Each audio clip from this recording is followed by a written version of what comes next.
অরাজকতা যাতে আমাদের ঘাড়ের উপর দায়ভার আমাদের সৃষ্টি করতে না হয়, সেজন্য আমাদের ইসলামী ছাত্র শিবিরের যে সকল ভাইরা আছেন সবাইকে সজাগ থাকতে হবে। পাশাপাশি আমাদের গলাচিপা উপজেলায় যে সকল মুসলিম ভাইরা এলাকার লোকজন আছেন তারা যাতে সহি সালামতে নিরাপত্তা সহকারে বসবাস করতে পারে, এজন্য আমাদের একটা কমিটি করে পাহারা দেওয়া দরকার। কোন মন্দির, কোন বাসভবন, কোন জায়গায় যাতে কেউ আক্রান্ত না হতে পারে সেজন্য আমাদের সজাগ দৃষ্টি রাখতে হবে। আর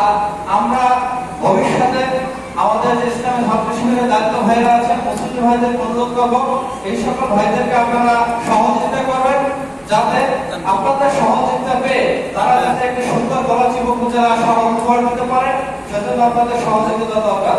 আর ইসলামী ছাত্র শিবিরের ভাইরা যারা আছেন ভবিষ্যতে আপনারা কাজ করবেন, যেহেতু আমরা জনতার পথকে সরিয়েছি, আমরা একটা ইসলামী সংগঠন, এই বাংলাদেশ ইসলামী সংগঠন প্রতিষ্ঠার জন্য আমাদের যে কার্যক্রম অব্যাহত দরকার, আমাদের ভালোবাসা দিয়ে, আমাদের মেধা দিয়ে আমরা সেই কাজকে অব্যাহত রেখে আমরা মানুষের সামনে আমাদের নৈতিক চরিত্র উপস্থাপন করব, যাতে এই চরিত্রের মাধ্যমে আমরা কলেজের মানুষকে আকৃষ্ট করে একটি সুন্দর সমাজ উপহার দিতে পারি। এই আশা ব্যক্ত